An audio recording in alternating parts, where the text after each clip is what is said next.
people with ADHD are 8 times more likely to be addicts. Okay. Makes sense. Because everything that you can get addicted to gives you dopamine. It gives you dopamine.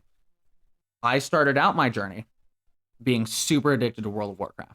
Played it from 8 years old until I was 15. Okay. Dude, oh my God, we're about to be really fucking similar. Continue. I played it from 8 years old until I was 15. This is when I found drugs and alcohol. I found drugs and alcohol. My addiction to WoW stopped, but I got super addicted to drugs and alcohol. So right? here's where we would diverge. You got into drugs and alcohol. I got into sex and porn. So it's interesting. We'll get there. Yep. After I got off drugs and alcohol, and my drugs and alcohol phase lasted until I was 24, so it was 10 years. 10 years that I did that in my very formative years. I got off of the drugs and alcohol, and I made the TikTok account.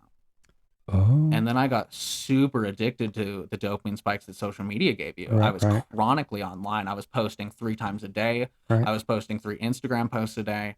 I was doing stories. I was just anything to get that fucking dopamine hit on the social media. Dude, I post like 15 stories a day. You're giving me little ahas. Yeah, I know. Continue. I know. And I would scroll through to see who viewed it. And I would if someone specific would heart it, that would give me a little fucking pop, you know? Yeah. And we'll talk about this as well. I ended up relapsing essentially. It wasn't because.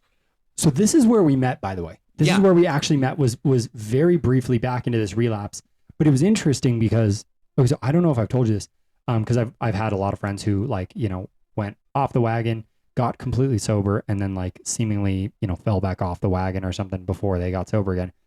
And you posted a thing about it where you were like, I think maybe I just needed to take this break and I can probably handle it.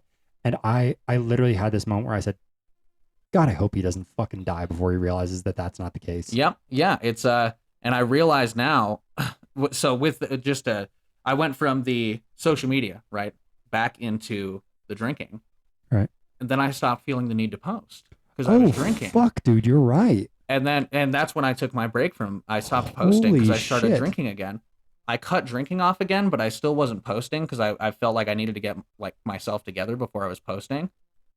Didn't have the drinking, didn't have the posting, didn't have the video games. So I got super into sex. Just my brain went wild for sex. I was constantly swiping, looking for someone to sleep with. I was either swiping for someone to sleep with, I was driving somewhere to sleep with someone, or I was sleeping with someone. And that was constant. It was constant. Yeah. And then I cut that off as well. And now that's led me here. And I'm fiending for dopamine hits, dude. Right. I'm just, and it's made me look back on everything, and all of those is just a way to replenish that dopamine that I am lacking, that I'm not producing naturally. Right. It's just to to hit this baseline level that my brain so desperately craves to be at, and that's all my life has been. Right. Has just been the pursuit of dopamine. That's everything. And it's just, dude, it's so for me, the trade-off probably happened when I was about 27, and that's when I started posting content. Yeah. That's when I started really taking my YouTube serious.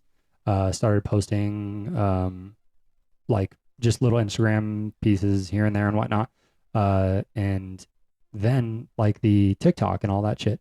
So it's weird because once again there's this weird little parallel, but we're it's almost like you've seen those things where it's twin flames where they kind of bouncing. We're doing that, but it's with different forms of addictions where we're just kind of meeting each other at the same one, and then we're fucking back out. Absolutely. And I think so. When I make it sound like that, right? If you look around, we're all doing that. I was going to say we're biologically programmed to chase dopamine. It's our reward chemical, right? Dopamine's not necessarily a bad thing. Yeah. But it's so easily accessible right now. But so what is it that you think is different about, I'll say you and I, since I've been diagnosed as well, and Adderall has that effect on me. What is it that you see as different about you and I versus I don't want to call it, but neurotypical people who don't have this diagnosis?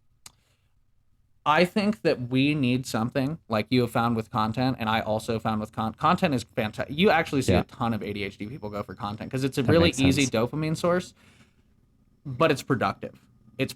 You can make it a career, and you not only entertain others, but you're helping people with it as well, depending on what you do with content, right? So some people are not helping people, but go ahead and anybody watching this, if you haven't listened to the next episode that I did with Charlotte from Welcome to the Peasant Party, we talk a lot about people who are not helping people on TikTok. Yeah, there's I think the grand majority of them, to be honest with you. I love TikTok, but I hate TikTok. Yeah. But I just think that I think a lot of people who have this problem desperately crave something to give them the hit that they need, because you feel shitty without it. You feel really shitty without it. And that's for anybody, because you can lower your dopamine levels by a ton as well, and everybody's affected by that, not just ADHD people, but your brain desperately claws at trying to get back to that baseline. And so I think that finding a passion is a lot. I feel like a lot of people who are affected in this way are the creatives who end up like with a huge passion for something, like, because they need to do it. They need to do it to feel good, like to feel that baseline level of good. They need to be doing it. And I think a lot of people who perhaps don't crave that higher baseline level as much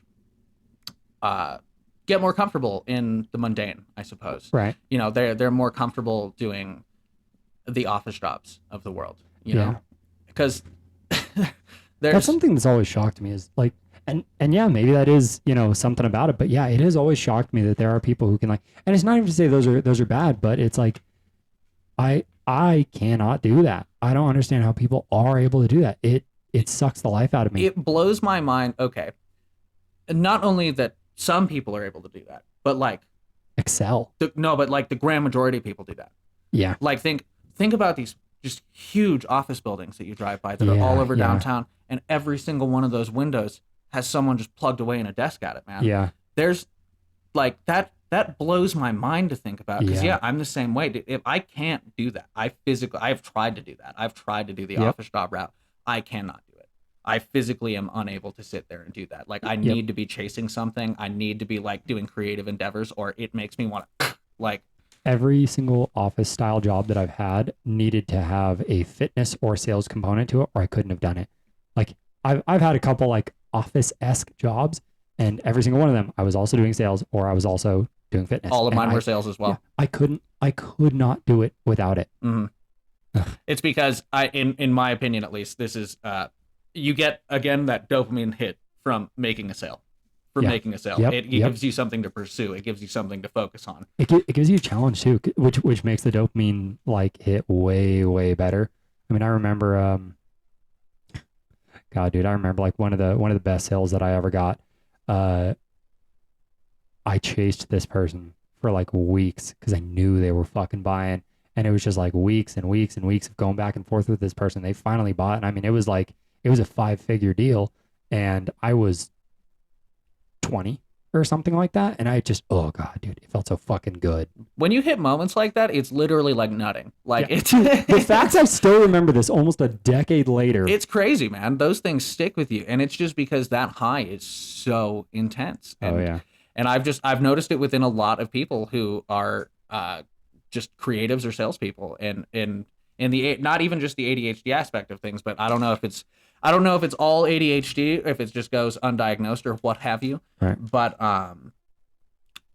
there are certain people who just really fucking crave those dopamine hits and will really excel to do them. And you see it fall on two ends of the spectrum, right?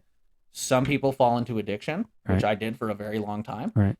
Or some people fall into the productive route of dopamine, because there is healthy dopamine that you can go and chase, whether it's making that sale or making that content or a meaningful relationship. Yeah, I was going to say like being a good father or something like that. Yeah. Those are also fantastic, healthy, natural dopamine hits. Like dopamine is a good thing, but it can just be used so poorly. Hey everybody, did you like that episode? You know you did, and you know you want to see some more, so oh my god, you should click that subscribe button and then share it to someone else who wants to hear it.